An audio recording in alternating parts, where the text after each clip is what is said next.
Well guys, we finally traded one in. I have looked at these from afar, watched a couple videos on them, and for being a GM salesman, I have to say I have liked one I've watched on the Bronco, and now finally getting a chance to review one in person, or at least look deep dive. I was excited to see that.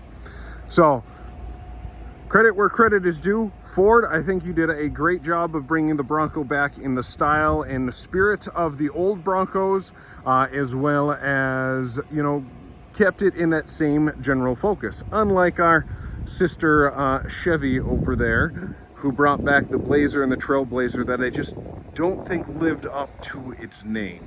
But that is my personal opinion. You are more than welcome to your own. So just walking around it, I will say, kind of playing around, I do like the back hatch is ability to open a lot wider. I don't like how you saw there was that little bit of it was really easy to open up to a certain point until that strut kicks in, and then it's a little bit more difficult, and that could just be due to this particular one. I do also like how the speakers on the Bronco are tapered a little bit more towards the passengers, so you get a little bit better sound quality compared to Jeep Wrangler.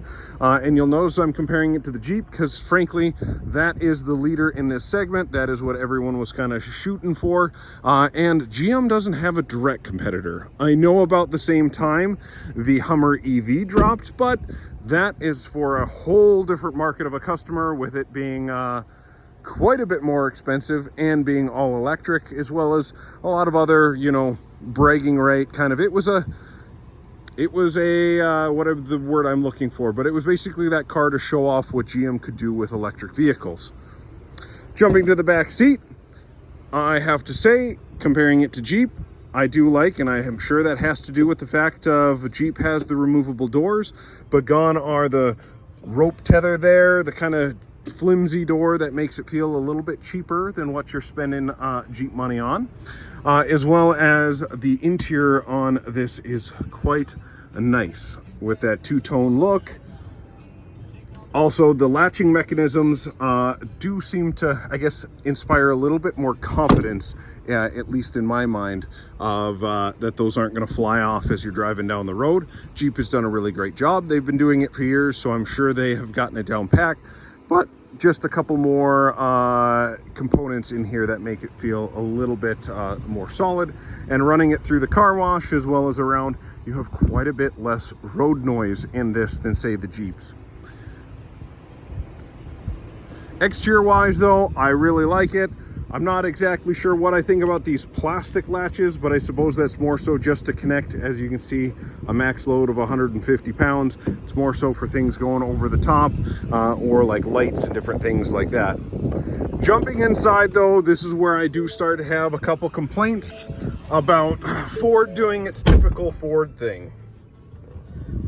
Once again, I can't show you it in the thing, but in the video, because but the speakers in this are quite a bit better than any of the Jeeps I've jumped in and driven.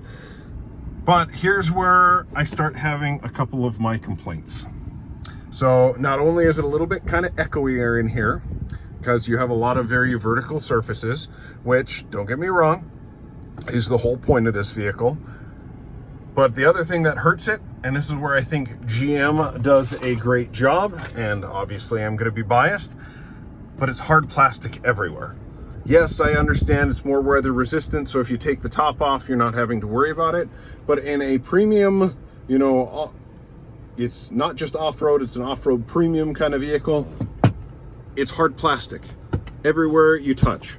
And then on top of it, I get having a grab handle, but where you're sitting and you're leaning back, you have to lean forward to grab that handle. And that is going to be uncomfortable if you're really hitting the trails really, really hard.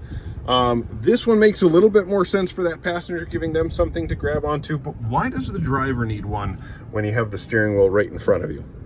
My little gripes, I guess, on it, but otherwise, really nice and cool vehicle. Has a lot of the technology that you'd come to expect from an F-150 or Ford I'm just blanking what their Yukon equivalent is, the Expedition. So really nice in that fact of a body on frame, and I wish GM would have something to compete with it, of like the GMC Jimmy, or bringing back a Blazer like it truly is. Here's the other weird thing, and I get it, they're going after Jeep, but I've never made sense to me. Why do you put the windshield or the side windows on the side here? And then this is the other thing that's really goofy. If I want to control my side mirrors, it's way over here on the right hand side, so not exactly ergonomic in my opinion. But if you'd like to see for yourself, oh, and the other thing, once again, talking about hard plastic, and I get it, there's probably airbags in here and you can see it stamped on there, but that's the one nice thing about the Jeep, you actually see the roll bar, where here they kind of cover it up with plastic, and it doesn't seem as rugged, and or even if they use maybe something that wasn't textured a little bit differently, would make it feel a little bit more premium. But those are my couple gripes and likes about it. If you'd like to drive it and see for yourself, this is located at Schwann Buick GMC, and go ahead and ask for me. My name is Marshall, but they are a pretty sweet rig.